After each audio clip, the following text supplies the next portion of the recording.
Hey everybody, welcome to another episode of Memes of the Week. The best thing you can do for this channel is smash the like button on this video like it's a pre-transition Ellen page, so it reaches a wider audience. And now on with the memes. Number 1, the president of the EU says that there must be more censorship in Europe.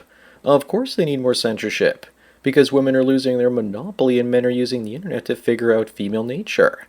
How much you want to bet that they'll censor red pill content next? Women like this probably believe that if only they can prevent men from learning about how the state and women manipulate us, we'll go back to the plantation. She is sorely mistaken. The EU is prioritizing a crackdown on VPNs before border security. Up next, here's another idiot in the United States trying to get elected as the mayor of Washington, D.C. by promising a $50 an hour minimum wage, rent cap, free health care, and public transport. Who's going to pay for that? The rich, of course. Unless they leave, and then the women and the poor voting for this clown or candidate get nothing. And apparently rumor has it that this candidate is the most rational of the Democrat ones. Number 3, is it true that if you're 30 to 35 and still not married, that you've successfully dodged your first divorce? If you're a man and hit 40, your odds of getting married drop down to only 10%. And those were the stats from 20 years ago. Today it's probably closer to between 5 and 0%. By the time you get to 50, you should hopefully have a paid-off place and be ready for retirement. But if you were married, you'd be working your way into an early grave so you don't lose your house to an ungrateful wife. Moving on, don't be like this dude. It looks like he's going to get wrecked unless he keeps it strictly pay-to-play and he role-plays as her daddy or something. He's in his financial prime and she's in her physical prime. Maybe this is the way that nature intended things. People in the comment section below this say that it looks like Scottsdale, and the place is a capital for sugar baby, sugar daddy relationships. The only people not happy about this are single cat ladies his own age. Number 5, imagine being China or India not figuring out that there's a massive continent at the bottom ready to plunder. Australia. And it was some snooty English dudes that grabbed it up instead. To be fair though, China always tended to stick to its own territory. If they wanted to expand, then they never would have built the Great Wall. As for India, supposedly the Australian Aborigines and them share a common ancestor from 50,000 years ago. As for Australia, it was nearly impossible to settle before because of poor soil, which led to near starvation. Up next, this Putz is buying Star Wars Episode 1 toys the day they were released in 1999. What a moron. I have a bag full of those I bought for $40 total at $1 each, and they're probably worthless. I just checked and they're actually worth something, as I kept them all sealed. I'm quite shocked. Shocked, I tell you. Maybe it's time to sell them and take all that money and buy some vintage sealed ones from the 80s, or some Thundercats or reboot action figures. Number 7, Charlize, her womb is bare, and Theron says that her kids won't actually get a free ride in Hollywood, and that they need to earn what they get. She's lying because, she's probably already paying for their gender reassignment surgery. Jackson and August were both born boys, but somehow they knew that they were really girls at the age of 3. She's a multi-millionaire and adopted them. They automatically get a free ride in Hollywood. Who is she kidding? At least they look happy. Moving on, the Hudson's Bay Company at one time was the largest landowner in Canada, with 5% ownership of the Earth's surface. And now it's been reduced to a cheap merchandise kiosk at your local Canadian Tire or Crappy Tire, like we call it up here. This is a symbol as to how pathetic Canada's become. I'm excited for the day when Zeller's kiosks pop up inside the Bea kiosks. Whoever created this, I hope they don't forget to add Made in China at the bottom. Number 9, here's the sister of some famous TikTok star, Noah Beck. She's a former high school teacher and was fired for grooming and sexual misconduct. The kid she touched definitely wasn't one of the lucky ones, simply by looking at her thighs. She's 27, but to me she looks like she's 37. She gave a 17-year-old football player gifts and joked about being his sugar mama in exchange for bedroom fun. Maybe her rich TikTok brother can support her now that she's a sex offender. Up next, this guy says that inflation is out of hand because he took his kids to a ball game and it was $280. I'm sorry about your kids' drinking problem because they need to get themselves under control if they're drinking 17 Coors Light at the big game. Next time, to save money, how about getting your 3 kids to each smuggle in 3 cans of Coors? That way you can put them to work. But seriously, I too would probably need 17 Coors Lights to get through a Tigers game.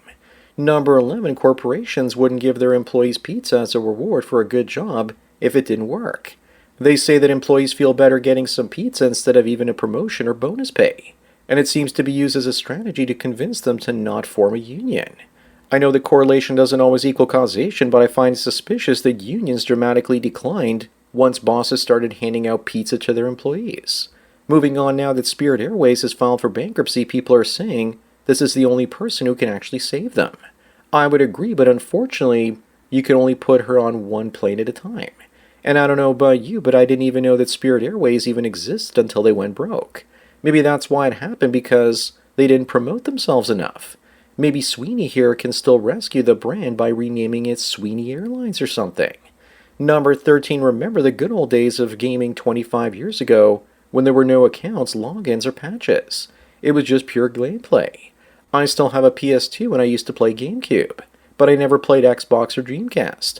And I miss the days when you could get physical games, media, manuals, and boxes. Today you pay for nothing but monthly access. The first time I did that was when I played World of Warcraft. I was an adult during this era. My childhood era was NES and Genesis. Up next, someone was spotted in Toronto with one of these imported Chinese vehicles. I hope the batteries don't explode on him if a jeet hits his vehicle. Wouldn't it be funny if the owner tried driving this into the United States and was denied entry? Now that would be a riot. The US wants to ban them, but they're already in El Paso, so there's even a dealership on the other side of the border selling them. Imagine what happens when Americans come to Canada to buy banned Chinese cars. What a time to be alive. Number 15, and speaking of Canada, the wheels are flying off the country. Literally. As the debt hits $2.5 trillion, and the last time it was this bad was during the 90s debt crisis. Carney has made Trudeau look like a fiscal conservative at this point. The boomers are spending the night away, and they're trying to pass down the bill to future generations. At this point, the only plan for smart young people is to walk away from this titanic of a country. Moving on, remember everyone that no other country has more poorly shaped women than India. This is an average because I've met some smoking hot ones before. But most are fat because they don't eat protein and eat tons of sweets and other carbohydrates. But would you look at that? The Latinas have entered the chats. But I'd rather date a portly looking Latina instead of an Indian any day. But the worst shaped women look like they're definitely from Peru. Number 17, check out Eminem's ex-wife, Kim Mathers, in her latest mugshot where she crashed into a parked car and it flew up into the air. And what's going on below her eyes? Is that the windshield or steering wheel impact from the collision or something? Either that or it looks like someone asked her twice. Plot twist though, it looks to me like she's the real Slim Shady after all. Either that or she's Ellen DeGeneres' twin sister. Up next, here's the list of highest grossing films of the 1980s. Looks like Spielberg is the king by directing 4 of the #1 films. And he also helped with Back to the Future and consulted for his friend George Lucas on the Star Wars films. Not to mention Lucas was also involved in 5 of these projects. The only thing I can't believe here is that Indiana Jones beat Batman. And I also can't believe that Rain Man was the highest grossing film of 1988. Number 19, what the hell's going on in Japan with their first imam, Yusaki Fujitani? Is he a traitor to his people and his ancestors? Or is this the future? He could also be a useful idiot for the Muslim cause. He says that he just read the Quran when he never met a single Muslim before, and he just accepted Islam. Muslims need insiders to help spread their message. It's going to be interesting seeing him trying to grow a beard like this ideology asks him to. Moving on, they say that tiny microplastics have been visualized inside the human brain. I guess it was a bad idea for me to chew on all that Lego as a kid. Maybe that's a good thing because I thought all that plastic in my balls would start to feel lonely.